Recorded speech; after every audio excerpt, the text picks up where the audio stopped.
Hollywood Shadows and Glimmer. By Arnold Kalnitsky. Ackerman's arrival in Hollywood. The Santa Fe chief shuddered to a halt at Union Station, the rhythmic clang of the coupling echoing the chaotic symphony of Los Angeles that awaited Charles Ackerman. Stepping onto the platform, a wave of heat and the pungent aroma of exhaust fumes washed over him. This wasn't the serene academic environment of the University of Chicago campus he'd left behind. This was Hollywood, 1929. The air crackled with an energy that was both exhilarating and unsettling, a palpable blend of ambition, desperation, and the intoxicating scent of impending change. His modest suitcase felt heavy, laden not just with clothes and research materials but with the weight of his expectations. He was here to write a book, a scholarly tome on the evolution of early cinema, a project meticulously planned and meticulously funded by a prestigious grant from the USC Film School. In their inaugural year and supported by the generosity of Douglas Fairbanks, Charlie Chaplin, DeMille, Zanuck, Thalberg and others. But already, the reality of Hollywood felt far removed from the carefully constructed parameters of his academic life. The very air throbbed with the anxieties of a rapidly shifting industry, the death throes of the silent era and the tumultuous birth of the talkies. He hailed a taxi, the driver a wiry man with eyes that held a knowing glint, and gave the address of his hotel, a modest establishment nestled a few blocks from the heart of the studio district. The journey was a sensory assault, a kaleidoscope of flashing neon signs, bustling crowds, and a constant hum of activity that spoke of an industry in overdrive. The streets, narrow and congested, teemed with a diverse cast of characters, hopeful actresses with dreams as big as the Hollywood Hills, sharp-suited agents maneuvering through the throngs, and weary grips hauling equipment between sets. Each face held a story, a silent testament to the relentless pursuit of fame and fortune in this land of make-believe. His hotel, the Hollywood Royale, offered little in the way of luxury. It was clean, functional, and modestly priced, a haven for those who couldn't afford the lavish suites favored by the stars. The room, small but adequate, offered a view of a bustling construction site, the rhythmic hammering and the occasional shouted command echoing the internal turmoil within Ackerman himself. He felt a knot of apprehension tightening in his stomach. This wasn't the quiet contemplation he'd envisioned for his research. It was a sensory onslaught, a cacophony of sights, sounds, and smells that mirrored the upheaval of the film industry itself. The following days were a blur of disorientation and awe. Ackerman spent his time navigating the labyrinthine streets, becoming familiar with the geography of this strange, vibrant city. He frequented the local cafes, eavesdropping on the conversations of film industry workers, their hopes, frustrations, and anxieties openly shared in the smoky atmosphere. He walked past grand studio gates, catching glimpses of the meticulously crafted sets and the controlled chaos of filmmaking. He felt like an anthropologist observing a fascinating, yet ultimately alien, culture. He witnessed firsthand the palpable anxiety surrounding the transition to sound. The silent film stars, once revered gods of the silver screen, were grappling with the daunting task of adapting their craft to the new technology. The precise, nuanced gestures that had conveyed volumes in silent films suddenly seemed inadequate in the age of dialogue. He saw established directors wrestling with new cameras, microphones, and sound mixing boards. The entire industry seemed to be holding its breath, anticipating the outcome of this risky gamble on the future. He learned that the transition was far from seamless. Sound technology was still in its infancy, prone to glitches and malfunctions. Synchronization problems were common. Actors struggled with the limitations of the boom microphone, their voices often drowned out by background noise or distorted by the primitive amplification systems. The studios themselves were undergoing significant renovations, adapting their infrastructure to accommodate the demands of sound recording. The quiet precision of silent filmmaking was giving way to the frenetic energy of the sound era. His initial attempts to conduct formal interviews proved frustrating. The studios, consumed by the whirlwind of technological change, were largely uncooperative. Executives were too busy battling the financial and creative challenges of the transition to spare time for an academic researcher. The stars, accustomed to controlling their public image, were wary of unscripted interviews, preferring the carefully managed narratives crafted by their publicists. Ackerman felt increasingly isolated, his carefully laid plans dissolving in the face of Hollywood's chaotic reality. But he wasn't one to give up easily. He adapted his approach, choosing instead to observe, to listen, to absorb the atmosphere of the city, and to glean information from overheard conversations and casual encounters. He found himself drawn to the fringes of the industry, to the bustling cafes and smoky bars where industry insiders gathered to exchange gossip and share their anxieties. He began to understand that Hollywood was not simply a place of glamour and dreams. It was also a crucible of ambition, betrayal, and ruthless competition. It was in one of these dimly lit bars that he first heard whispers of a stolen film, a major production, slated for a high-profile release, mysteriously vanished from the studio vaults. The theft sent shockwaves through the industry, fueling speculation and suspicion. Ackerman's initial curiosity soon morphed into a growing sense of unease. He began to suspect that this theft was not just a simple crime, but rather a symptom of the deeper anxieties and power struggles simmering beneath the surface of Hollywood's glamorous facade. He found himself drawn into a world of secrets and intrigue, a world far more complicated and dangerous than he could have ever imagined. His academic research was rapidly becoming something far more personal, far more dangerous. His arrival in Hollywood had turned into a journey into the heart of a sprawling, complex mystery. The silent scream of the silver screen had been heard, and it was now calling him to investigate. Meeting the Legends. The invitation, embossed with Cecil B. DeMille's unmistakable crest, felt weighty in Ackerman's hand. It promised an evening of unparalleled extravagance, a glimpse into the gilded heart of Hollywood's elite. He'd hesitated, his scholarly inclinations clashing with the inherent superficiality of such a gathering. But the opportunity to observe DeMille, a titan of the silent era, grappling with the advent of sound, proved too enticing to resist. The party was held at DeMille's sprawling estate, a palatial residence perched high above the city, offering breathtaking panoramic views. The grounds were illuminated by a dazzling array of floodlights, transforming the lush landscape into a magical kingdom. As Ackerman approached the mansion, a valet in impeccable livery whisked his modest suitcase away, a stark contrast to the ostentatious displays of wealth surrounding him. Stepping inside was like entering another world. The air throbbed with the murmur of conversation, the clinking of champagne glasses, and the low thrum of a jazz band. Gowns shimmered, jewels sparkled, and the scent of expensive perfume hung heavy in the air. Ackerman felt distinctly out of place in his simple suit, his academic attire a stark contrast to the flamboyant attire of Hollywood's elite.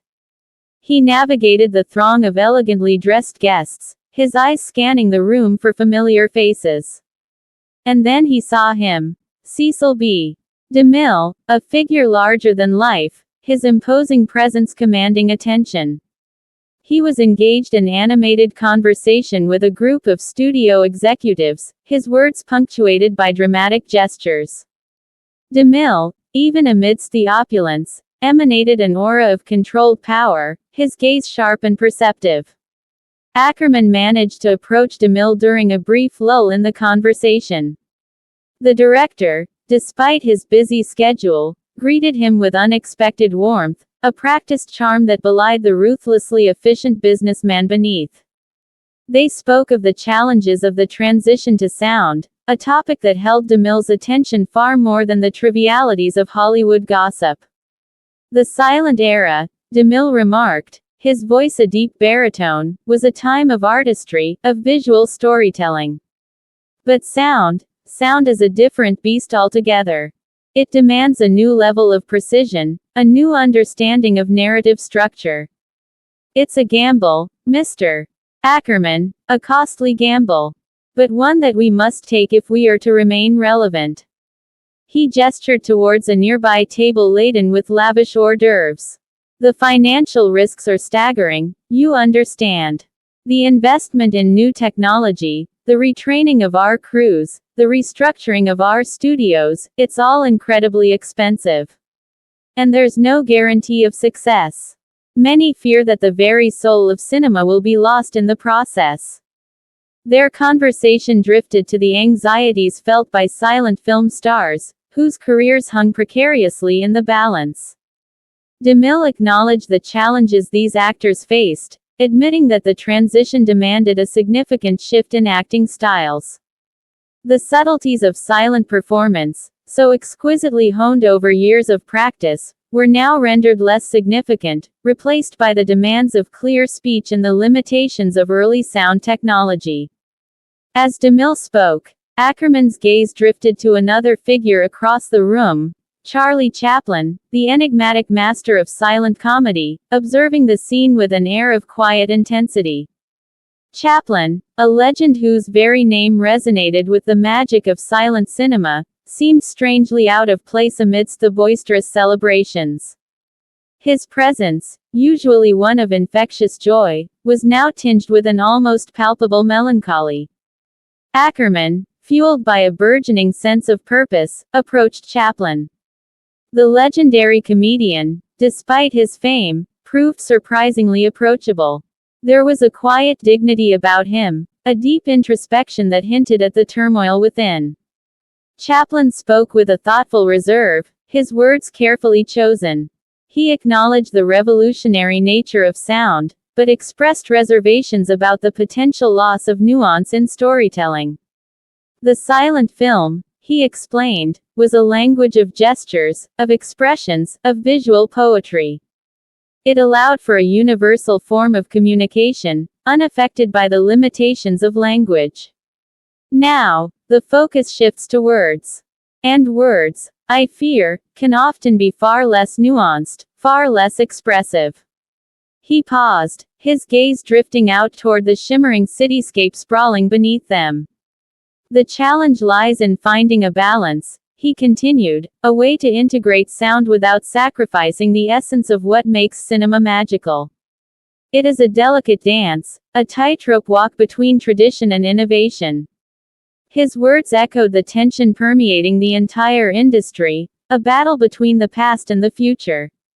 He sighed, a weary sound that seemed to carry the weight of the changing times.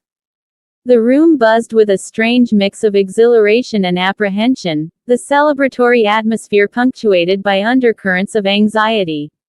The champagne flowed freely, masking but not entirely concealing the fears about what this technological shift might mean for the future of the art form, the future of their careers. The air was thick with the scent of perfume, cigars, and the palpable tension of a transitioning era. Ackerman, however, felt anything but apprehensive. He was immersed in the epicenter of history, witnessing firsthand the seismic shifts that were reshaping the world of cinema. The stolen film, a mere whisper only a few days ago, seemed suddenly less significant compared to this larger, more complex story unfolding before him. His research had shifted from a simple academic pursuit to something far greater, an exploration of the soul of Hollywood itself, grappling with the tumultuous transition to a new age of sound. And as the night wore on, Ackerman realized this was only the beginning of his journey. The silent scream of the silver screen was not merely a historical observation, it was a living, breathing drama, with countless untold stories still waiting to be uncovered. Elinor Glyn and the Hollywood Gossip Mill. The next day, Ackerman found himself unexpectedly invited to tea at the opulent Beverly Hills hotel suite of Elinor Glyn. The invitation, delivered by a liveried chauffeur in a gleaming Rolls-Royce, seemed almost too fantastical to be true. Glyn, a celebrated novelist and screenwriter whose scandalous novels had captivated readers worldwide, was a figure whose name echoed through the Hollywood gossip mill like a siren's call. He'd encountered fleeting mentions of her at DeMille's party, her name whispered with a mixture of awe and apprehension. The suite itself was a testament to Glyn's flamboyant personality, a riot of colors, textures, and exotic artifacts. Sunlight streamed through stained glass windows, illuminating a drawing room that was less a room and more a meticulously curated stage set.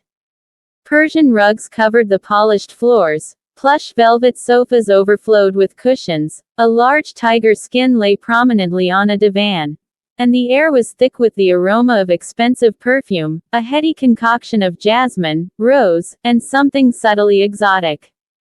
Perhaps a touch of opium. Glyn herself, a vision in a shimmering silk robe, met him at the doorway, her smile a captivating blend of mischief and allure. "Mr. Ackerman," she purred, her voice a husky whisper that seemed to carry a hint of secret knowledge. "Do sit. Let's dispense with the formalities, shall we? In Hollywood, everyone knows everyone's secrets, anyway." She gestured towards a plush chaise lounge, the plush velvet sinking invitingly under his weight. A young woman, strikingly beautiful with a flapper bob and eyes that sparkled with mischief, stood nearby. "This is Clara Bow," Glyn announced, gesturing towards the young woman. "My protégée, and, if I may be so bold, the future of Hollywood." Clara Bow offered a shy smile, her eyes betraying a hint of nervousness. Glyn poured Ackerman a cup of tea, the china delicate and exquisitely painted. "Now," she began, her gaze sharp and perceptive, "tell me, what fascinates you most about this curious little industry?" Ackerman hesitated, unsure how to respond to such a direct, almost probing question. He mentioned his research, his interest in the transition to sound, the anxieties of the silent film stars. Glyn chuckled, a low, throaty sound. "Ah, yes, the silent scream. A most apt description. But the screams aren't all silent, my dear Mr. Ackerman. Some are quite loud, if you know where to listen." And then she began to speak. Her words, like the finest silk, were both smooth and sharp, weaving a tapestry of scandalous tales, of hidden affairs, broken hearts, and devastating betrayals. She painted a picture of Hollywood's Gilded Age, but with a brush dipped in darkness. "Rudolph Valentino," she began, her voice dropping to a conspiratorial whisper, "the Latin lover, the heartthrob of millions. A fragile soul, he was, beneath that veneer of machismo. He yearned for genuine connection, but his fame, his very persona, made it impossible. His marriage to Natasha Rambova. A tempestuous affair, filled with fiery passion and heartbreaking disillusionment. He sought solace in the arms of other women, desperate for love, but his celebrity always stood between him and genuine intimacy. His death. Oh, the whispers were legion. Some even say he died of a broken heart." She paused, taking a slow sip of her tea, before continuing. "Douglas Fairbanks, the swashbuckling hero, the epitome of masculine charm. He seemed utterly devoted to Mary Pickford, yet the whispers never quite ceased.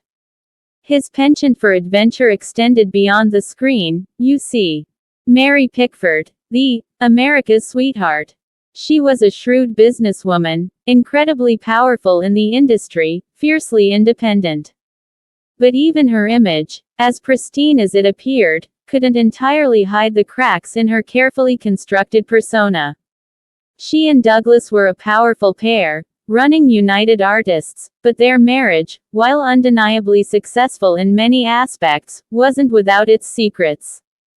Gloria Swanson," Glyn continued, "was a chameleon, expertly adapting to the ever-changing demands of the industry.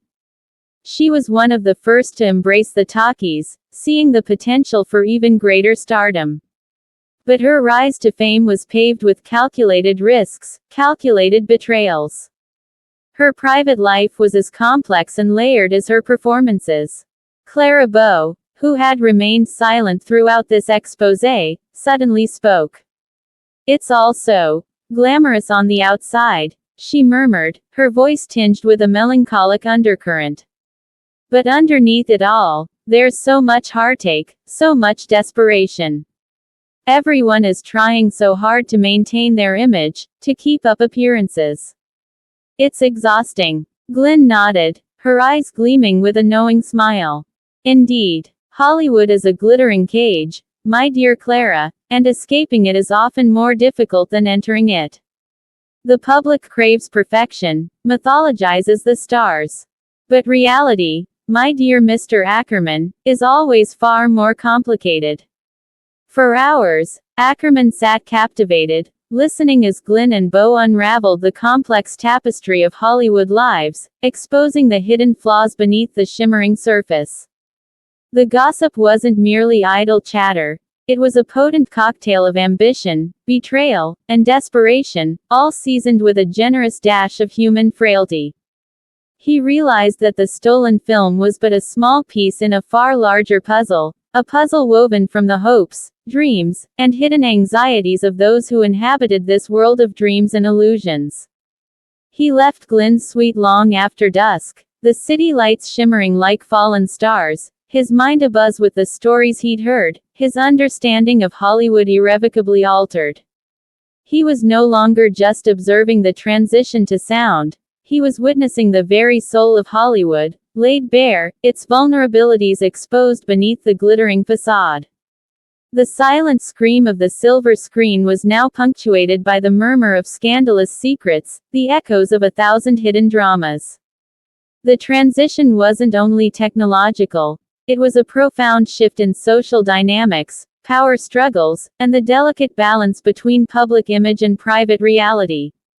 His investigation had broadened, its scope encompassing the very fabric of this fascinating, contradictory world.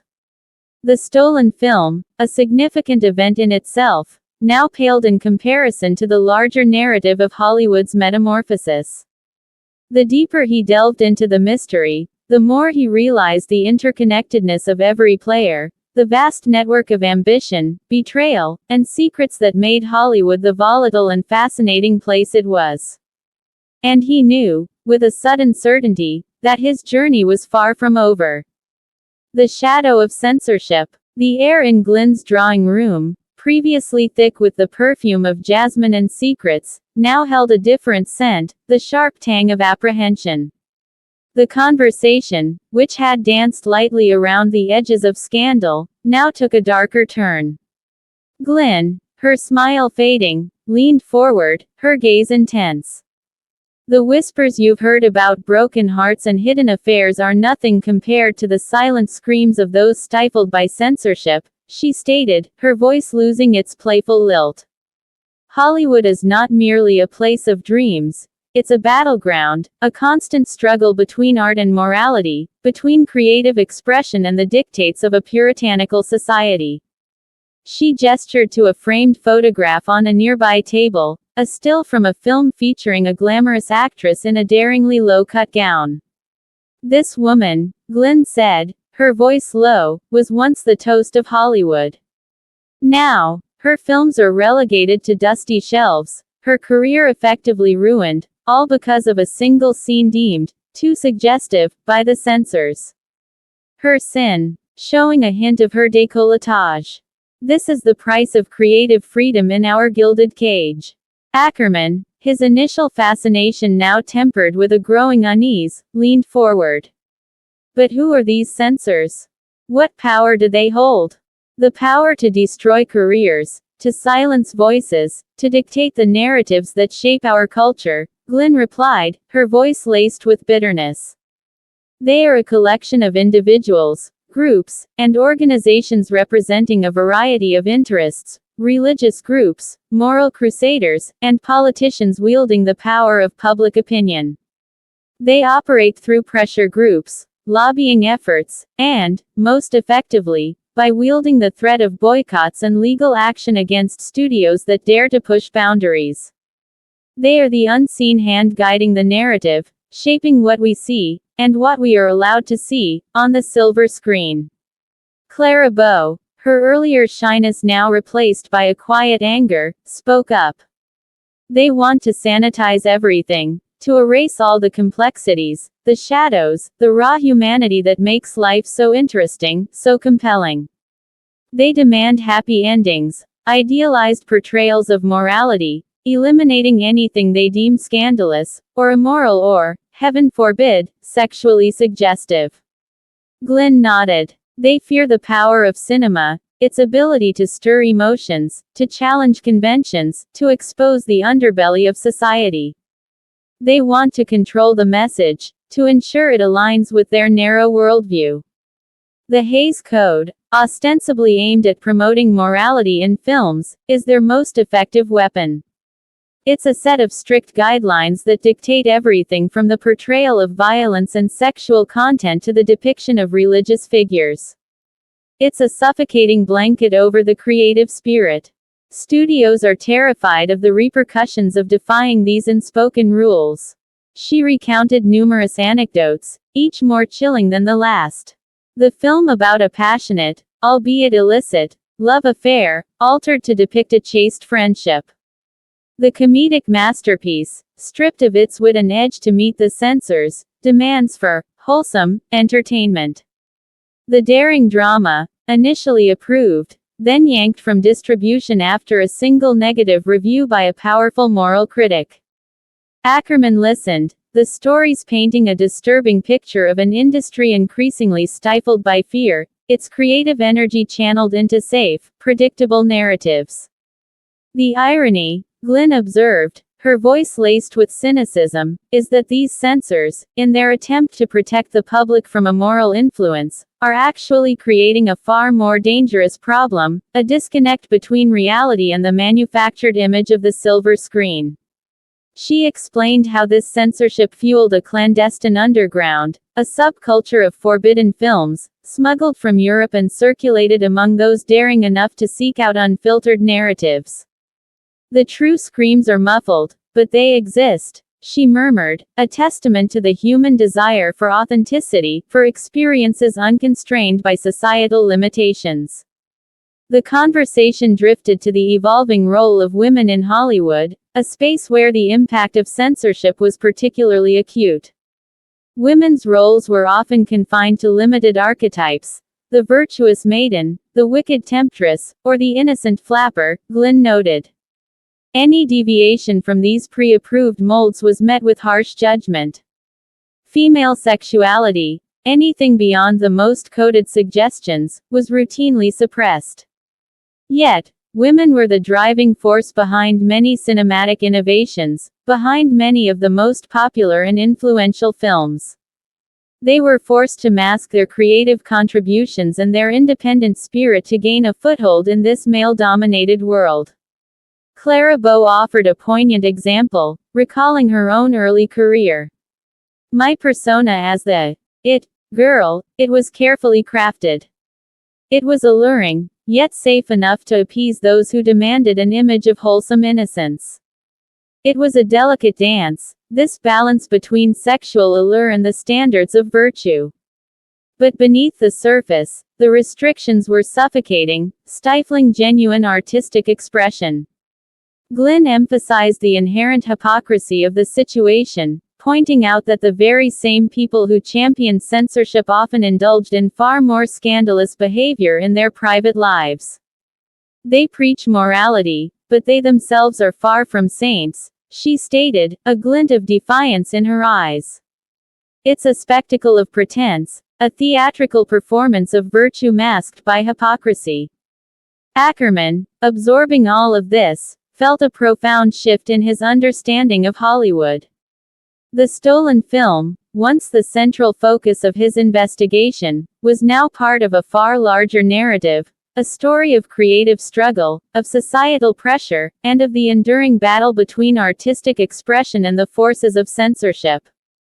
The silent scream he'd initially perceived was now a cacophony of voices, some silenced, others struggling to be heard, all caught in the web of Hollywood's complex and contradictory world.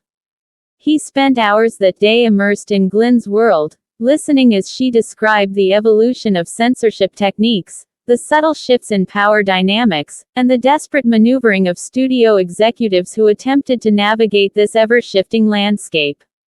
She provided details about the self-censorship that studios implemented, preemptively altering scripts and storylines to avoid confrontation with the moral guardians.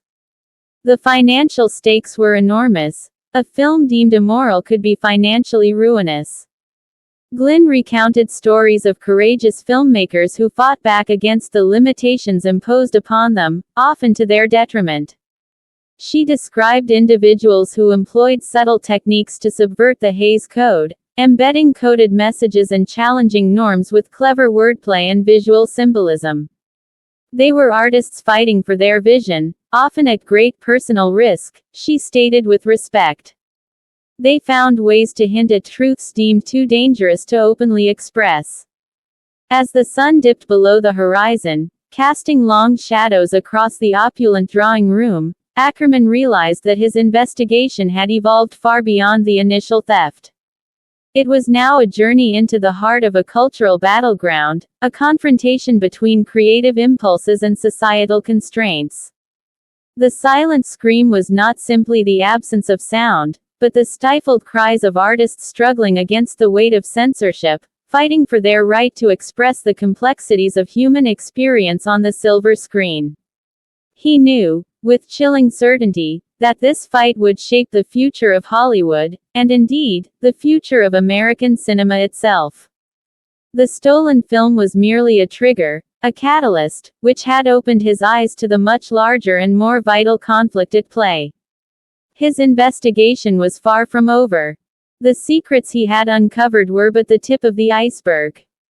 The journey into the heart of Hollywood's hidden battles had only just begun. The first clue. The clinking of ice in glasses, the murmur of polite conversation, these were the sounds that usually characterized Glyn's elegant drawing room. But tonight, the atmosphere crackled with a different energy, a tension so palpable it felt like a physical presence. Ackerman, sipping his meticulously crafted cocktail, felt it prickle his skin. He'd come seeking information about the Hays Code, its insidious influence on Hollywood's creative output, but the conversation had taken an unexpected turn. It began subtly, a whispered exchange between two figures he recognized from his research. Mr. Herbert Briggs, a powerful studio executive known for his ruthlessly efficient approach to business, and Cora Malloy, a sharp-tongued screenwriter with a reputation for pushing boundaries. Their words were low, almost inaudible, but Ackerman's analytical instincts were on high alert. He strained to hear, his initial curiosity morphing into something akin to fascination, then to unease. "The print, it's gone," Briggs hissed, his voice barely a breath. The words hung in the air, heavy with implication. Malloy's response was a sharp intake of breath, followed by a murmured, "Impossible." The implication was clear. Something precious, something valuable, had vanished. But what? Ackerman, his mind racing, pieced together fragments of their conversation, realizing the topic wasn't about a lost contract or a misplaced prop. Their hushed tones, the furtive glances, the veiled threats, it all pointed to something far more significant. The word, irreplaceable, drifted to him, accompanied by a mention of the new picture, a project rumored to be pushing the boundaries of the Hays Code to an unprecedented degree. A daring experiment in cinematic storytelling, whispered about in hushed tones. The revelation sent a chill down Ackerman's spine. A stolen film, a major studio picture, vanished without a trace.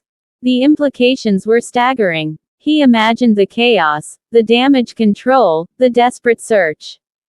This wasn't just a minor theft. This was a potential scandal of immense proportions. The theft itself was a story, a crucial piece of the puzzle he'd been attempting to assemble. It was an unexpected thread leading into a deeper, darker labyrinth. The conversation shifted, veering away from the theft, delving back into the subject of censorship. But the shadow of the missing film lingered, a silent presence in the room, shaping the undercurrents of their discussion. Ackerman noticed a change in Glyn's demeanor. Her usual playful charm was replaced by a grim determination, her eyes flashing with an unexpected intensity. She seemed to know more than she was letting on. As the evening progressed, Ackerman gathered more details, fragments of information he painstakingly pieced together. He learned the film was titled The Crimson Kiss, a bold melodrama about a forbidden love affair, rumored to be packed with scenes that pushed the limits of acceptable content, even for the most daring directors. The studio executives involved were known for their aggressive strategies and their willingness to ignore the restrictions imposed by the Hays Code. This film, they hoped, would be their masterpiece, and also the beginning of a revolution. This was the biggest secret in town. The theft, it seemed, was not an isolated incident. It was a symptom of a larger malaise, a reflection of the intense pressures and power struggles that simmered beneath the glamorous surface of Hollywood. The whisperings of the theft fueled rumors, each more sensational than the last. The stolen print became the focal point of speculation, a symbol of the secrets and lies that festered within the industry's heart. The stolen film was the first clue, Ackerman realized, a gateway into a world far more intricate and dangerous than he had ever anticipated. It was a world where morality was fluid, where secrets held more power than truth, and where the line between art and scandal was constantly being blurred. It also seemed as though some of the people in the room already knew that the film was missing before the night was even over. He spent the next few days immersed in the intricacies of the case, delving into the network of individuals who might have been involved in the theft.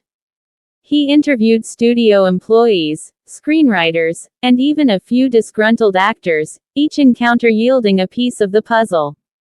The accounts varied, contradictory at times, yet each offered a glimpse into the murky underbelly of Hollywood's power struggles.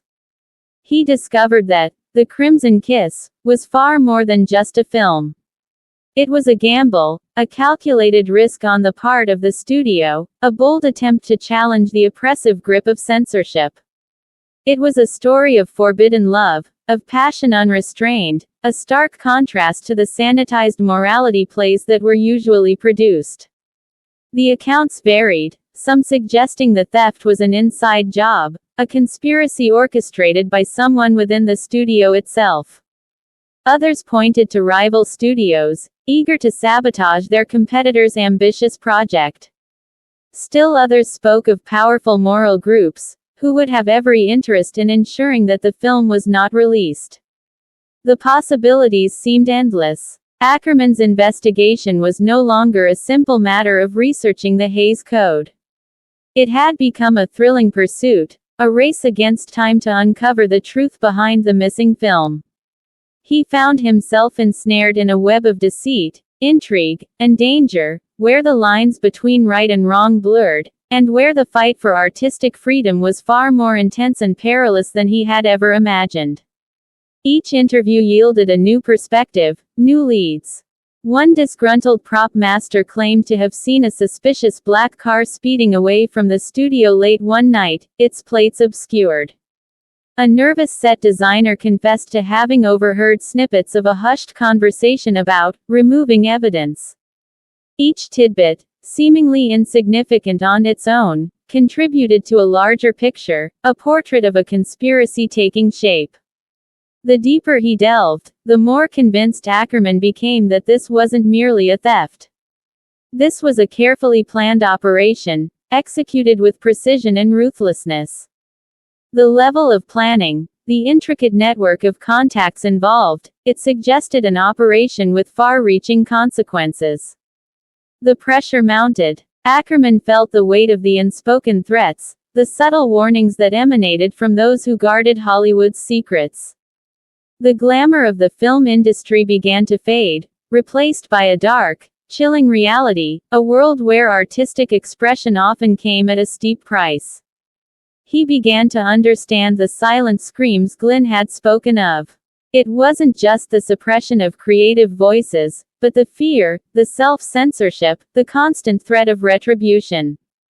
The stolen film was a symbol of that silent scream, a testament to the struggle between artistic freedom and the forces of conformity. It was a battle being fought daily, in the shadows, in the hushed corridors of the film studios and the smoky backrooms of Hollywood clubs.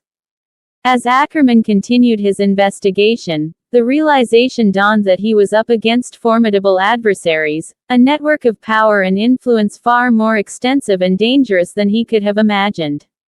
The world of Hollywood, so dazzling on the surface, concealed a murky underbelly where ambition, greed, and fear reigned supreme. The stolen film was just the beginning. His journey was far from over. The truth, he suspected, was buried deep, waiting to be unearthed. And the stakes, he was beginning to realize, were dangerously high. The next clue, he felt, lay somewhere in the forgotten corners of Hollywood's rich, yet treacherous history, waiting for him to discover it.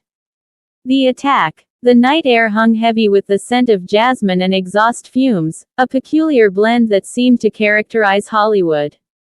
Leaving Glyn's opulent drawing room, the jarring contrast between the refined elegance inside and the raw energy of the city streets struck Ackerman with unexpected force. He walked along Sunset Boulevard, the glittering lights of the nightclubs reflecting in the polished chrome of passing cars. The cacophony of sounds, the blare of horns, the laughter of revelers spilling out onto the sidewalks, the rhythmic thump of music escaping from open doors, created a sensory overload that threatened to overwhelm him. He was deep in thought, replaying the fragments of conversation from the evening, trying to unravel the mystery of the Crimson Kiss. The stolen film had become an obsession, a puzzle he was determined to solve. It had drawn him into a world of shadowy figures, whispered secrets, and veiled threats. He was no longer merely a researcher, he had become an unwitting participant in a dangerous game. As he rounded a corner, he heard a muffled cry, a strangled gasp that cut through the night's din. His reflexive reaction kicked in. He paused, his senses sharpening. The sound seemed to emanate from a narrow alleyway, a dark, shadowy passage between two imposing buildings. Hesitantly, he approached, his heart pounding in his chest. The alleyway reeked of stale beer, discarded cigarette butts, and a lingering scent of desperation. The air was thick with shadows, obscuring details and creating an atmosphere of unease. As his eyes adjusted, he saw her, a young woman, her face pale and streaked with tears, huddled against a brick wall. Her dress, once elegant, was torn and soiled. Her breathing was ragged, her body trembling. She was an actress, he recognized her instantly from a recent silent film. Her name was Vivian Shannon, barely out of her teens, and she had been on the brink of a breakthrough role in a new picture. A relatively unknown actress, but beautiful nonetheless. The starkness of her appearance against the dark background of the alleyway was a jarring contrast to the polished image of the Hollywood stars.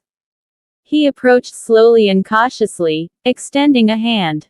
"Are you all right?" he asked, his voice barely a whisper, careful not to startle her. She looked up, her eyes wide with fear and confusion. She nodded slowly, unable to speak, her lips trembling. He noticed a slight bruise forming on her cheek, a dark purple stain blooming against her pale skin. She clutched at her side, wincing with pain. "What happened?" Ackerman pressed gently, his concern growing with each passing moment.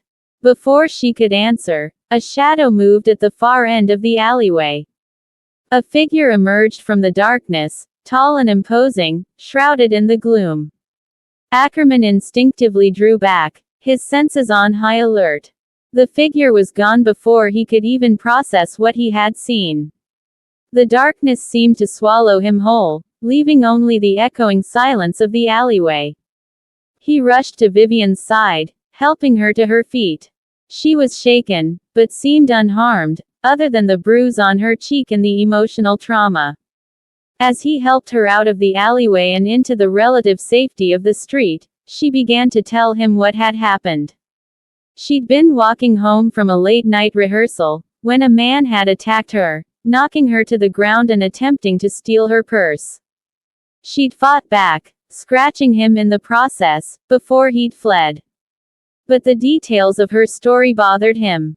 There was something incongruous, something that didn't quite add up. The attack seemed too brutal for a simple robbery. Vivian's fear was palpable, but there was also a hint of something else, a sense of foreboding, a suggestion of a deeper, more sinister motive. This wasn't just a random act of violence.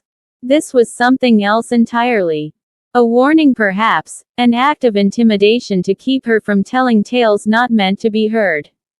The attack, Ackerman realized, was a stark reminder of the dark underbelly of Hollywood, a side of the city that was hidden beneath the glittering facade of glamour and success. The incident had irrevocably intertwined his research with a harsh reality, forcing him to confront the dangerous implications of his investigation. The stolen film, the whispered secrets, the power struggles, they were all connected, linked by a thread of violence and intrigue that snaked its way through the heart of the industry. He spent the following days immersed in a new line of inquiry, investigating Vivian's attack and its potential connection to his research on the Hays Code. He spoke to the police, but their response was cursory, their investigation half-hearted. They dismissed it as a simple mugging, a common occurrence in the city. But Ackerman sensed there was more to the story. He revisited the nightclub where Vivian had been rehearsing, speaking to the staff, the other performers, anyone who might have seen something. He discovered that she had been involved in a minor dispute with a powerful studio executive, a man known for his ruthless ambition and his willingness to eliminate any obstacle in his path. The executive, it turned out, had a vested interest in The Crimson Kiss, a project he'd been instrumental in getting off the ground. And Vivian, it seemed, had been privy to some information that he'd wanted to keep secret. This new connection deepened Ackerman's suspicions. Could the attack on Vivian have been a deliberate attempt to silence her, to prevent her from revealing some damaging information about the missing film? Could the theft and the attack be connected, part of a larger conspiracy? The possibilities were endless, each more chilling than the last. Ackerman's initial fascination with the Hays Code had morphed into something far more urgent, more personal. His research was no longer an academic exercise, it was a quest to uncover the truth, to expose the dark forces that lurked beneath the surface of Hollywood's glittering world. He felt the weight of responsibility, the urgency of the situation. The stolen film was just one piece of a much larger puzzle. He followed up on numerous leads that emerged from his talks with other actresses and studio personnel, some of whom were surprisingly willing to share information regarding the secretive nature of Hollywood. The level of fear and intimidation seemed endemic. He even learned of a group of actresses who secretly met in an abandoned studio to share stories of how the studio system controlled their lives in every manner.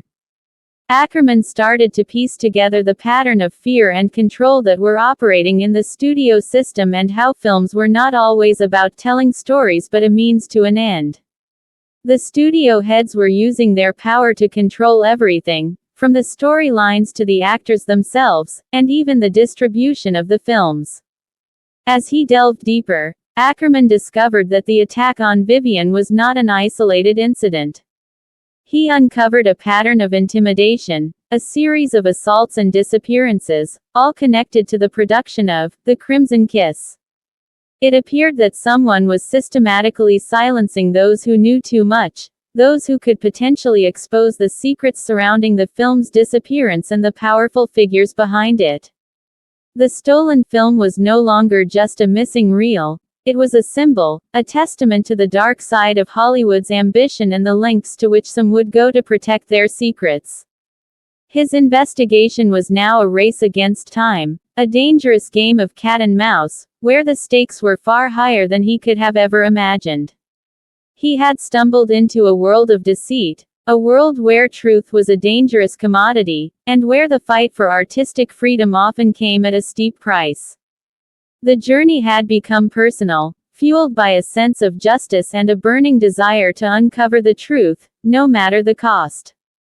He now understood why Glyn had spoken of silent screams, the fear, the intimidation, the constant threat of retribution. They were all interwoven into the fabric of Hollywood's hidden history.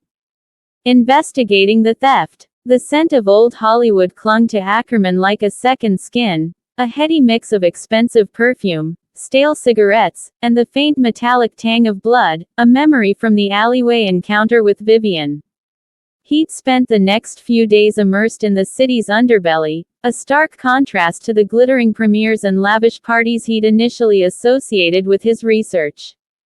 His investigation was no longer a detached academic pursuit. It had become a relentless chase, a journey into the murky depths of the movie industry. His next port of call was a discreet inquiry among the studio's lower-rung employees, the grips, the gaffers, the makeup artists. These were the people who saw everything, heard everything, and rarely spoke. They were the silent witnesses, the keepers of Hollywood's secrets. He frequented the dimly lit bars and cafes favored by the studio workforce, choosing establishments far from the opulent haunts of the stars. Conversations were conducted in hushed whispers, glances exchanged across crowded rooms, information gleaned piecemeal, like fragments of a shattered mirror. He learned that The Crimson Kiss was more than just a film. It was a symbol of ambition, a project that had attracted the attention of powerful figures within the studio.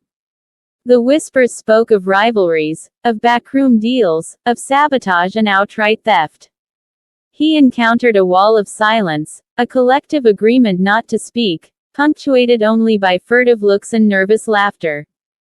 Many were too afraid to talk, their fear a palpable presence in the air. Others, however, were surprisingly candid, fueled by resentment, frustration, or simply a yearning to see the powerful brought down a peg. One grizzled makeup artist, Felix Bender, whose face was a roadmap of Hollywood's history, shared a story about a late-night meeting in a darkened projection room, where he'd overheard snippets of a heated argument involving a high-ranking executive and a nervous producer. The words, insurance, loss, and indemnity, were casually tossed around, suggesting a far more sinister motive than mere theft. Ackerman's investigation took him to industry gatherings, masquerading as a film buff, a harmless researcher, weaving his way through the glittering throngs. He observed the social dynamics, the shifting alliances, the subtle power plays enacted through carefully placed smiles and icy glares. The world of Hollywood, beneath the veneer of glamour and elegance, was a battlefield of ambition and ego, a landscape riddled with backstabbing and betrayal. He learned that relationships were transactional, built on mutual benefit and self-preservation. Trust was a luxury few could afford. His days were a blur of meetings, interviews, and covert observations. He learned to read the body language of his subjects, to decipher the meaning behind their carefully chosen words and evasive answers. He tracked down former employees, now working in obscurity, their dreams shattered by the ruthless machinations of the studio system. Their stories were heartbreaking, tales of broken promises and dashed hopes, of careers destroyed by the capricious whims of powerful executives. The weight of his investigation started to take its toll. Sleep became a luxury, the city's noise a constant reminder of his relentless pursuit of the truth. His apartment, once a sanctuary of peace and quiet, was now cluttered with notes, photographs, and torn-up memos. The lines between his personal life and his professional investigation began to blur. He found himself constantly analyzing conversations, interpreting gestures, suspicious of even his closest contacts. Paranoia began to creep in. casting shadows of doubt and distrust over every encounter. He started experiencing vivid nightmares, plagued by shadowy figures, stolen reels of film, and the haunting image of Vivian's bruised face. The constant stress, the late nights, the ever-present sense of danger began to take its toll, both physically and emotionally. He found himself losing weight, his eyes perpetually bloodshot, his nerves frayed. The opulent parties, once a source of fascination, now felt like a cruel mockery. The laughter and champagne toasts felt hollow, a stark contrast to the fear and desperation he was witnessing in the underbelly of Hollywood. He began to feel the suffocating grip of the industry, its insidious power to control not only the narrative on screen, but the lives of those who worked within it. He began to understand the subtle ways in which the studio system exerted its influence, using a combination of carrots and sticks to control its workforce.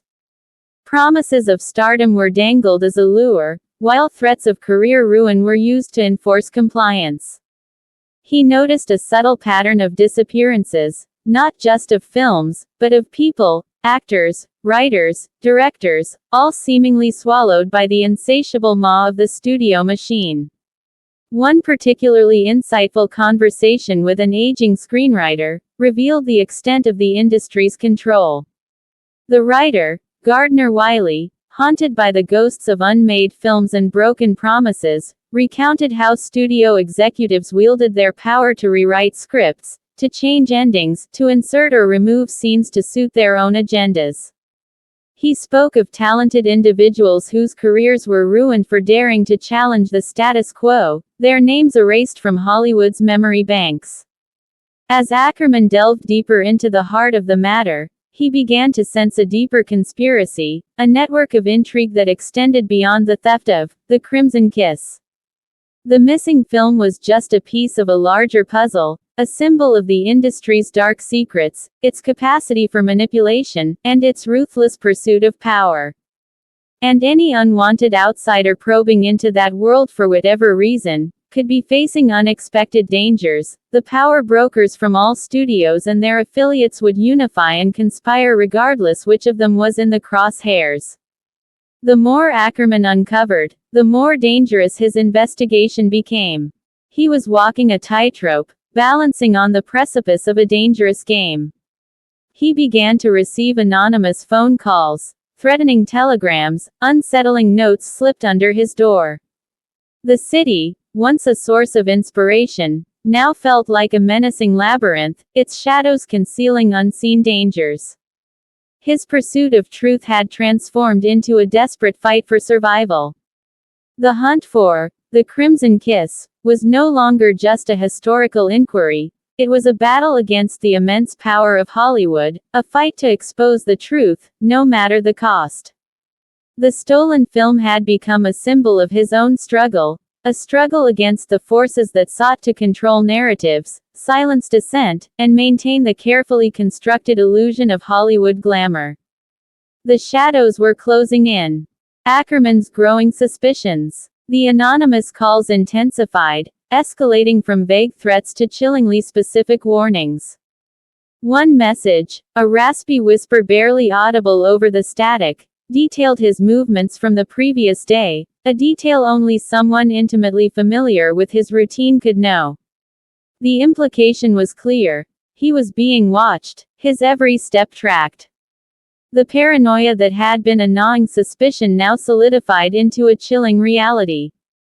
He felt the weight of unseen eyes, the constant pressure of a surveillance he couldn't see, but could acutely feel.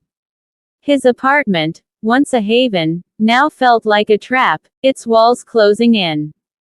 His suspicions, initially vague and diffuse, began to crystallize around several key figures within Imperial Studios. There was Herbert Briggs, the studio head, a man whose steely gaze could freeze a room. Briggs was a legend, a self-made mogul who'd built his empire on ruthlessness and ambition. He was known for his iron fist and his unwavering loyalty to those who served him, and equally known for his swift and brutal retribution against those who dared to cross him. Ackerman found inconsistencies in Briggs' public statements regarding the theft of the Crimson Kiss. His initial outrage seemed forced, almost theatrical, his subsequent pronouncements oddly lacking in genuine concern for the missing film. Was Briggs involved, or was he simply protecting someone within his inner circle? Then there was the ambitious producer of The Crimson Kiss. Emery DeBrow was a rising star, his career trajectory seemingly unstoppable until the film's disappearance. Ackerman discovered a pattern of financial irregularities in DeBrow's dealings, a series of questionable loans and investments that hinted at a desperate attempt to cover mounting debts. Was he involved with underworld figures? Was it a publicity stunt? As well, the gossip persisted about his mercurial relationship with Diana Lorraine. Diana Lorraine, the enigmatic starlet who played the lead in The Crimson Kiss. She was known for her beauty, her talent, and her volatile temperament. Ackerman learned that Lorraine had clashed repeatedly with DeBrow during production, her complaints about script changes and creative differences escalating into public disputes. Fueled by an on and off affair. Could the theft be an act of revenge, a desperate attempt to derail DeBrow's career and secure her own ascendance? Ackerman's gut told him there was more to it. The clues were subtle, often buried beneath layers of carefully constructed lies and deceptive narratives. He found inconsistencies in the studio's official reports, discrepancies in witness testimonies, and a pervasive atmosphere of denial and obfuscation. He started noticing patterns, seemingly unrelated events connected by a thread of shared characters, financial transactions, and dates. It was a mosaic of deceit, each piece painstakingly assembled to form a picture that painted a chilling portrait of a deep conspiracy within the studio. As Ackerman pursued his investigation, he found himself increasingly entangled in the web of deceit. His attempts to gather evidence led him down blind alleys, encountering resistance from those within the studio and intimidation from those who seemed to be watching him. The casual acquaintances who once offered him cryptic clues now avoided his gaze, their lips sealed shut. The lines between his role as a researcher and a participant in the unfolding drama were blurring. He was no longer merely an observer, he had become an active player in the dangerous game. The pressure intensified as he grew closer to the truth. The anonymous calls became more frequent, more threatening. He found unsettling notes slipped beneath his door, cryptic messages scrawled on scraps of paper with a chilling familiarity. The once vibrant city now felt oppressive, its glittering lights a deceptive mask concealing a dark and dangerous underbelly. He found himself constantly looking over his shoulder, anticipating the unexpected, bracing himself for the inevitable confrontation. He felt like a character in one of the very films he was investigating, trapped in a suspenseful thriller where the line between reality and fiction had become hopelessly blurred. The sleepless nights, the constant tension, the ever-present threat of discovery began to weigh heavily on his mind. The research was consuming him, replacing the air of academic curiosity with the frantic breath of survival. He found himself pushing harder, driven by a combination of professional curiosity and a growing sense of personal danger. Ackerman's apartment became a war room, littered with documents, photographs, and maps charting the complex relationships and hidden connections within the studio. He spent hours poring over studio ledgers, personnel files, and production notes, meticulously piecing together the fragments of evidence. His days blurred into nights, each moment fueled by a relentless pursuit of the truth, a drive that pushed him beyond the limits of exhaustion and fear. Clara Bow's involvement. He needed a new angle, a fresh perspective to help untangle the Gordian knot of deceit. And then, almost by accident, he found it, Clara Bow. Initially, she seemed a peripheral figure, a dazzling starlet whose name appeared in passing in various studio documents, occasionally linked to Emery DeBrow through social events and shared acquaintances. Yet, the more Ackerman delved into her life, the more compelling her presence became. She was more than just a pretty face. She was a survivor, navigating the treacherous waters of Hollywood with a shrewdness that belied her youthful appearance. She'd risen from poverty, a scrappy impoverished girl who'd clawed her way to the top of the industry, becoming the it girl, a cultural phenomenon. This ascent hadn't been without its scars, leaving her both hardened and vulnerable. Ackerman suspected that her understanding of Hollywood's underbelly could prove invaluable. He located her address through a meticulously researched address book, a relic of the golden age of Hollywood gossip. The address revealed not a sprawling mansion, but a modest bungalow nestled in the hills, a stark contrast to the opulent image she projected on screen. The house felt lived in, yet deliberately understated, devoid of the ostentatious displays of wealth common among her contemporaries. When Ackerman knocked, it was a housekeeper who opened the door, her gaze wary and watchful. She reluctantly led him through a dimly lit hallway to a small, quirkily furnished sitting room. Clara Bow appeared moments later. She was even more captivating in person than on screen, possessing an aura of quiet intensity that belied her public image. Her eyes, a startling shade of blue, held a depth that hinted at the struggles and triumphs she'd endured. She was dressed in a simple, but unusual garishly tailored robe, her stunning red hair loosely styled. There was a weariness about her that suggested a life lived at full throttle. The conversation began cautiously, with polite formalities and carefully chosen words. Ackerman explained his investigation, focusing on the inconsistencies surrounding the missing film. He avoided explicitly accusing her of involvement, instead framing his questions as a quest for information, a collaborative effort to solve a complex puzzle. Clara listened intently, her expression impassive, her gaze never wavering. "I understand you knew Mr. de Brow," Ackerman began, choosing his words carefully. "Your association, though seemingly professional, seems to have extended beyond the studio." Clara let out a small, almost imperceptible sigh. "Emery de Brow," she repeated, the name tasting like ash in her mouth. "He was complicated, ambitious, certainly, but he had a ruthless streak, a willingness to do whatever it took to get ahead." She paused, taking a slow, deliberate sip of her tea. "And he certainly owed a lot of people a lot of money." Ackerman pressed further, delving into the details of her interactions with de Brow. She revealed a series of meetings, some clandestine, some overtly social, all shrouded in a veil of secrecy. She spoke of lavish parties, whispered conversations in dimly lit corners, and the ever-present sense of danger that permeated Hollywood's elite circles. She described the pervasive atmosphere of suspicion, betrayal, and ruthless ambition, a world where alliances shifted as quickly as the tides.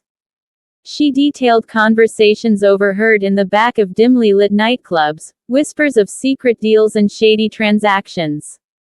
She was clearly not afraid of him, but she had an understanding of the dangers involved in discussing these things openly. Their conversations continued over several days, each meeting revealing a new layer of complexity. Clara shared her observations about the studio, her encounters with key figures involved in the investigation, her insights into the dynamics of power and influence within the film industry. She spoke of secret meetings, hushed conversations, and the pervasive sense of fear that hung over the studio like a shroud. Her memories seemed to hold many pieces of the puzzle. But her memories were shrouded in her carefully constructed public persona, always just out of Ackerman's reach. She spoke of Herbert Briggs, the studio head, describing him as a man capable of both immense generosity and chilling cruelty. She mentioned Diana Lorraine, the lead actress in The Crimson Kiss, portraying her as a woman driven by ambition and a deep-seated resentment toward de Brow. But she also revealed a hidden vulnerability within herself, a fear of being caught in the crossfire of a conflict she didn't fully comprehend.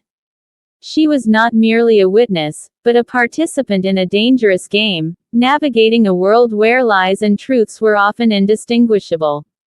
Ackerman found himself drawn to her resilience, her capacity to survive in a world that had chewed up and spat out so many others.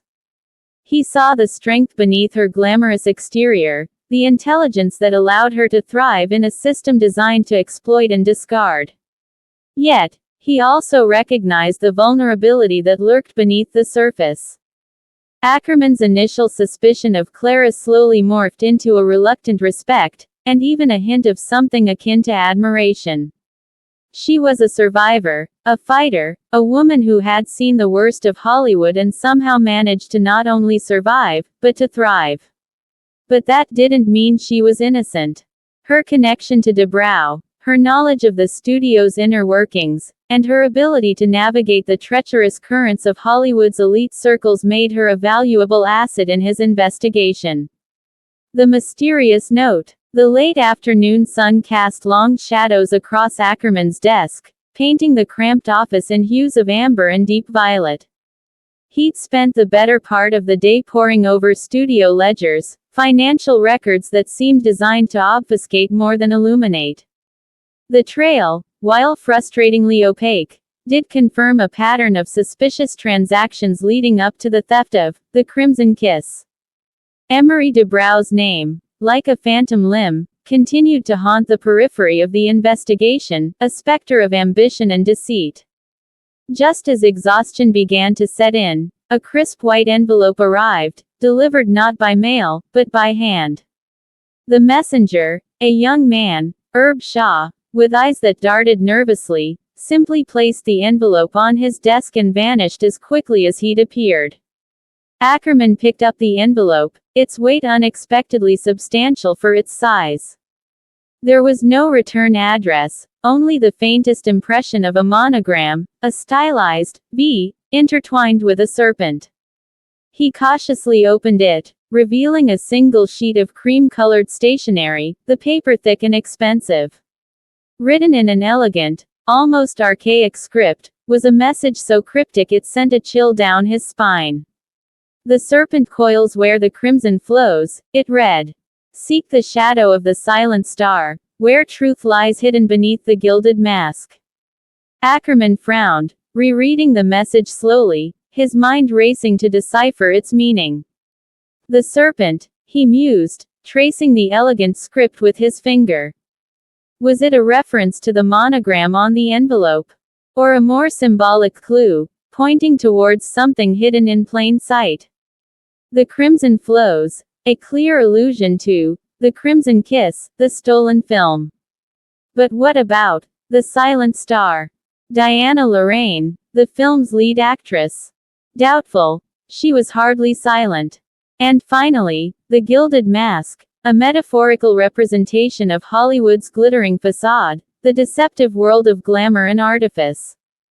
The note was a carefully constructed puzzle, its cryptic language suggesting a level of sophistication that hinted at a player far more intelligent and cunning than anyone he'd encountered so far. The sheer audacity of the note itself, delivered directly to his office, a blatant challenge, amplified the danger inherent in his investigation. He felt a knot tighten in his stomach, a visceral awareness that he was treading on dangerous ground. This was no mere prank. This was a deliberate act, a message from someone deeply involved in the conspiracy. He immediately thought of Clara Bow. Her insights had proven invaluable, her understanding of the studio's underbelly far exceeding his own. The silent star, the hidden truth, could it be something she knew, something she was deliberately concealing? He had to see her. He picked up the phone, a surge of adrenaline coursing through his veins. His conversation with Clara was fraught with tension. She was clearly disturbed by the cryptic message. Her normally expressive eyes were shadowed with anxiety, her tousled red hair seemed duller, weighed down by unspoken fears. She confirmed that the monogram on the envelope was not unfamiliar to her, though she refused to elaborate, her silence speaking volumes. She knew more than she was letting on. It's a warning, she said, her voice barely a whisper. A reminder that someone is watching, someone who isn't afraid to use violence. She recounted the attack on the young actress, the brutal efficiency of the assault, emphasizing the cold, calculated nature of the crime. It wasn't simply a robbery gone wrong. It was a deliberate message, a warning. Ackerman pressed her for information, reminding her of their shared understanding of the dangers involved. He explained his theory about the significance of the note, emphasizing the possibility that the silent star was a reference to someone or something else.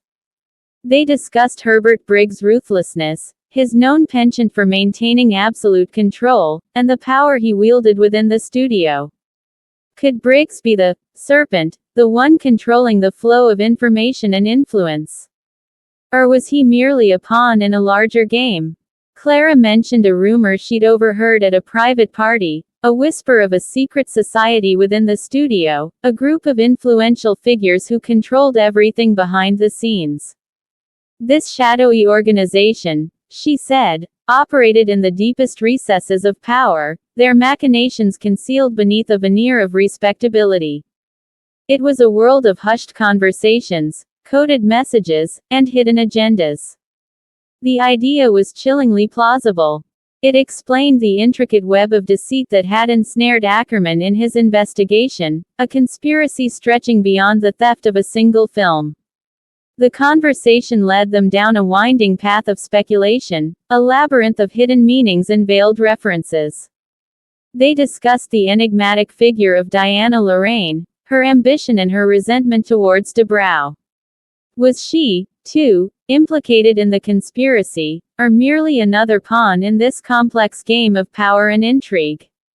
Clara's own past, her rise from obscurity to fame, her intimate knowledge of the studio's workings, suddenly took on a new dimension.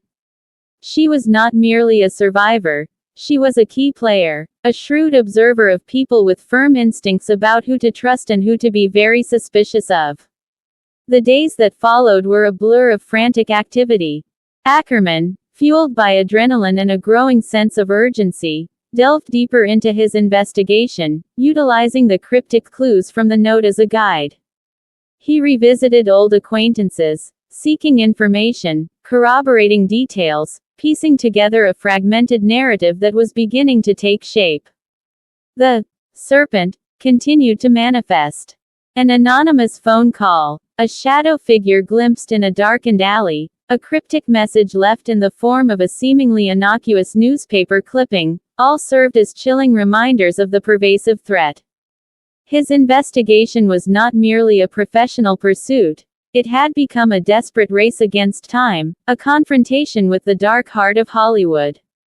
He discovered that the serpent motif, the stylized V, intertwined with a serpent, was an ancient alchemic symbol, representing the transformation of base metals into gold, the alchemy of power and ambition within the studio.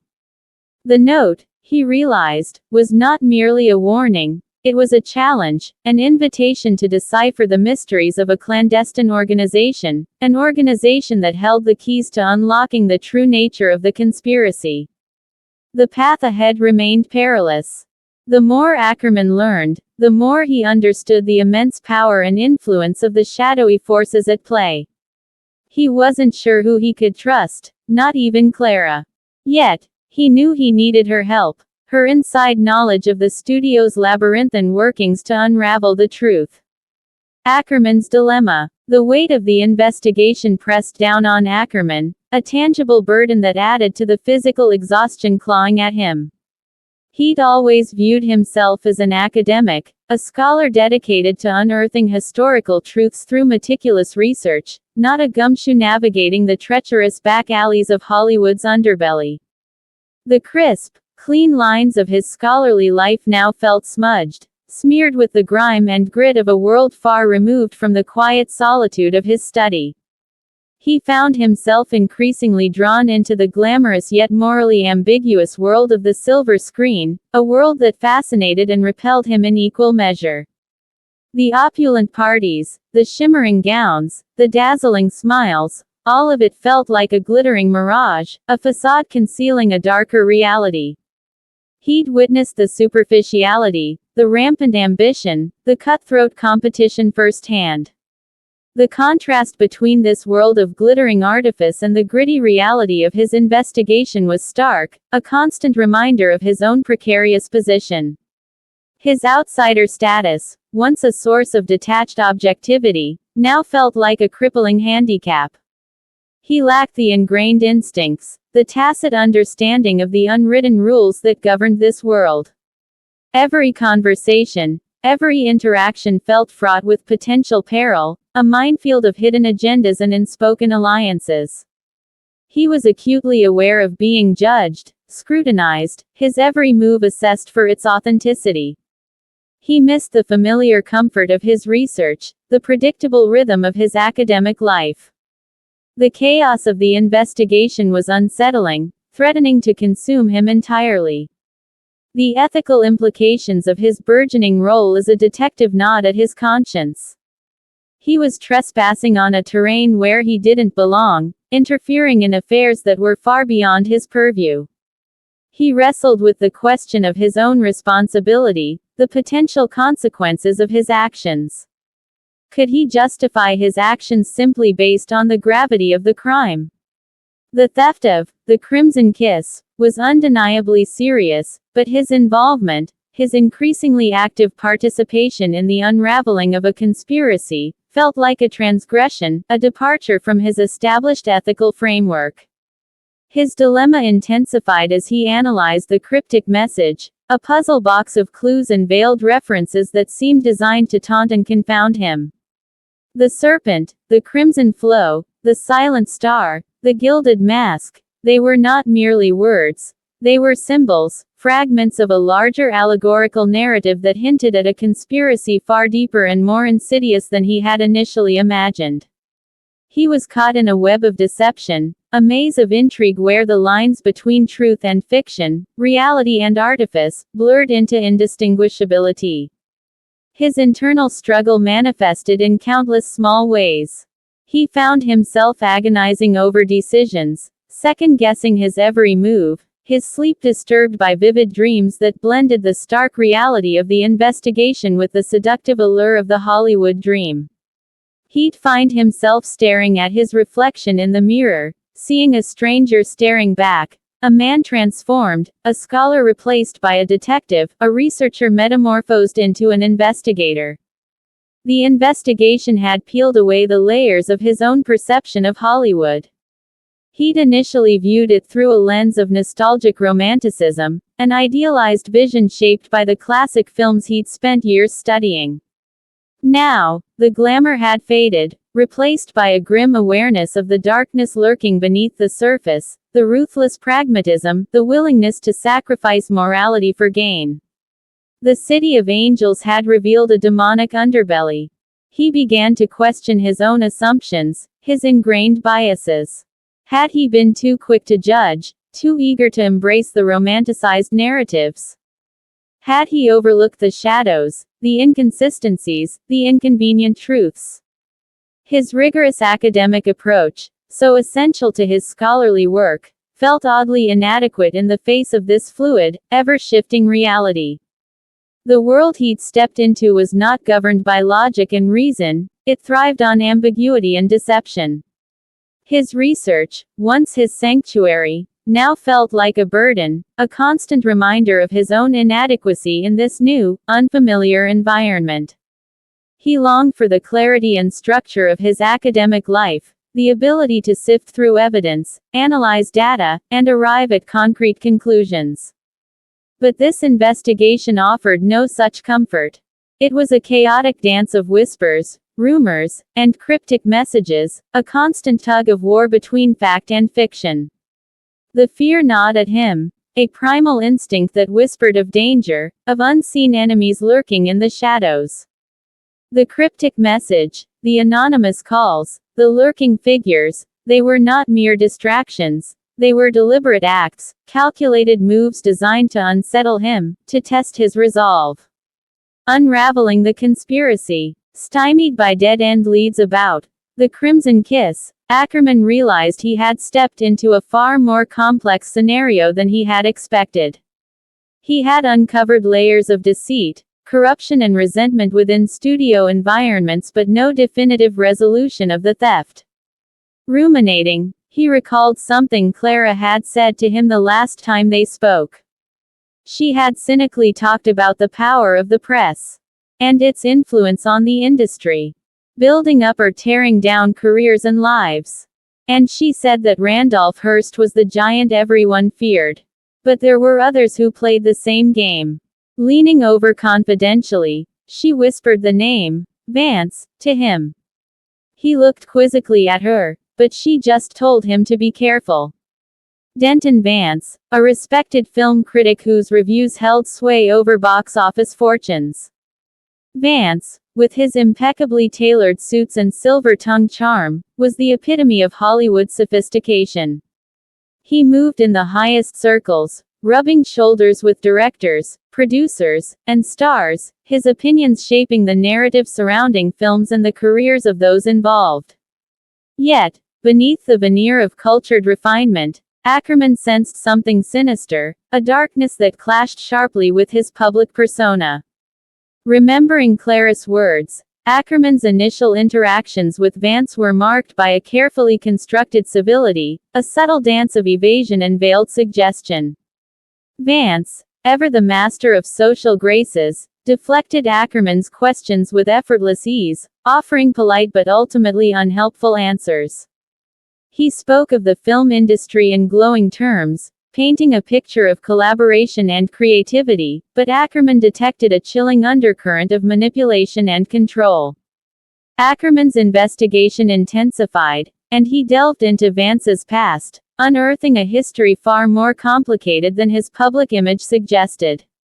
With the help of a newspaper pal and access to historical archives, he discovered that Vance was involved in a slew of oblique business dealings within the industry, and had ties to individuals with underworld connections. And significantly, there were clues indicating that he and Briggs had an arrangement that went beyond the usual relationship between studio and the press.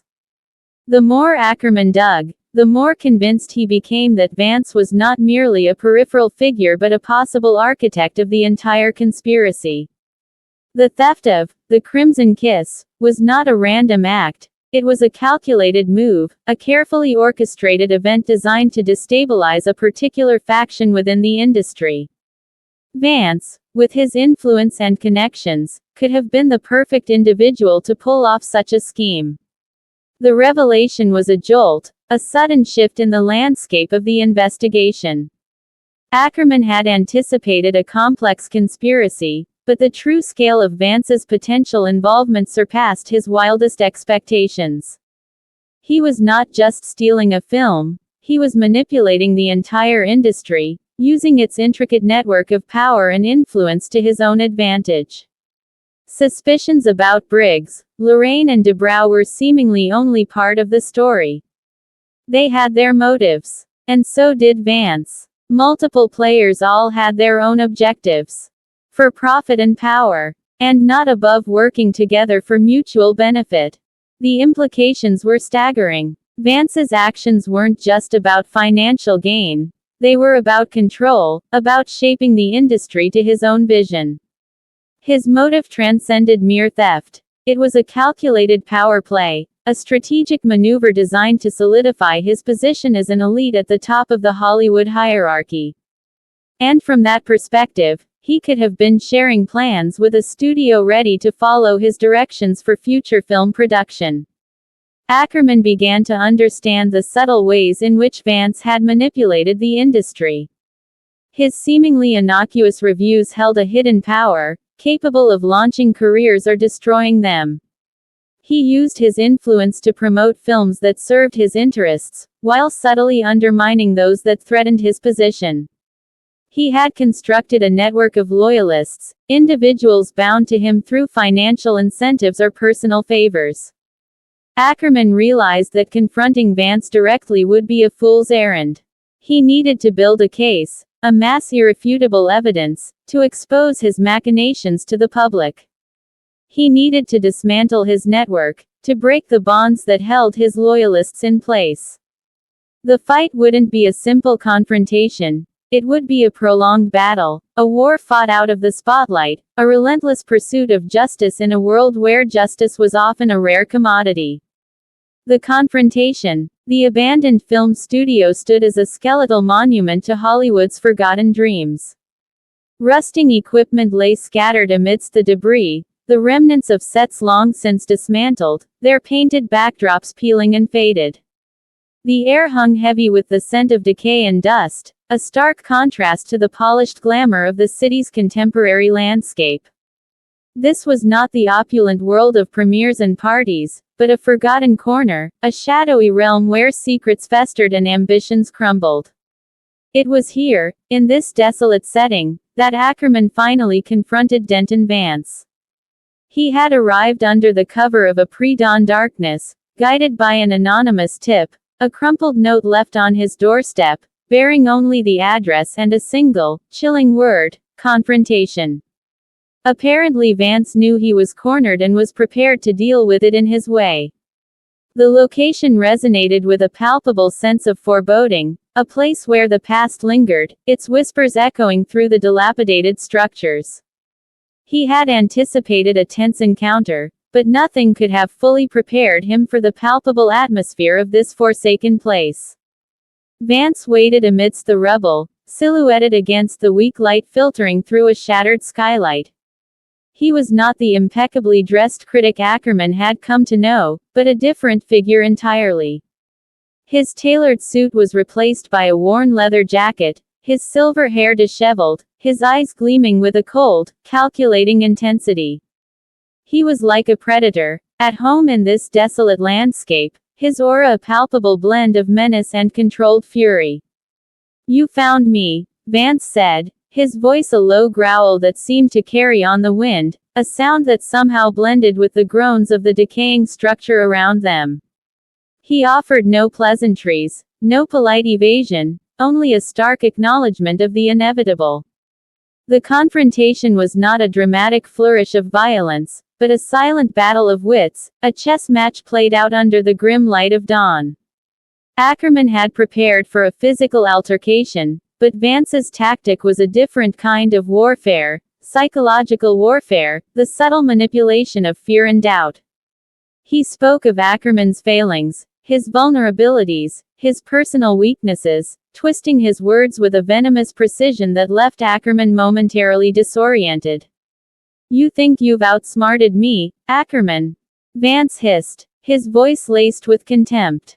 "You think you possess the intelligence, the fortitude to unravel this web I've so meticulously crafted?" He gestured around them, encompassing the desolation of the studio, the decaying legacy of forgotten dreams. "This is my kingdom, and you're an intruder." Ackerman, momentarily taken aback by Vance's unexpected psychological assault, quickly regained his composure. He knew he couldn't engage in a war of words with Vance. Vance was a master manipulator, skilled in twisting perceptions and exploiting weaknesses. Instead, Ackerman chose a different tactic. He laid out the evidence, not in a theatrical display, but in a calm, methodical presentation, each piece of information a meticulously crafted hammer blow. He spoke of the sly transactions, the enigmatic messages, the seemingly innocuous reviews that masked a deliberate campaign of manipulation. He cited specific films, detailing how Vance had used his influence to either elevate films that served his interests or bury those that threatened his position. He described the network of loyalists, the carefully cultivated alliances, the subtle blackmail and leverage. The evidence was irrefutable. With the help of his university colleagues, sympathetic law enforcement contacts and influential media figures itching for an exposé, Ackerman had painstakingly documented Vance's actions, leaving no room for doubt, no avenue for escape. Each piece of information was a carefully chosen brick in the wall that was gradually enclosing Vance, reducing his power, dismantling his authority. Vance listened, his initial arrogance slowly giving way to a chilling realization. The smug confidence in his eyes flickered, replaced by a flicker of fear. He knew that the game was over. His meticulous facade, carefully constructed over years of manipulation and deceit, was crumbling. The weight of his actions pressed down on him, crushing his spirit, exposing his vulnerability. The silence that followed was heavier than any argument. The only sounds were the creaks and groans of the decaying studio, the whispers of the forgotten dreams it once housed. Vance was broken, his power shattered, his reign of terror over. Ackerman didn't gloat. He had witnessed firsthand the devastating consequences of unchecked ambition and the corrosive effects of power.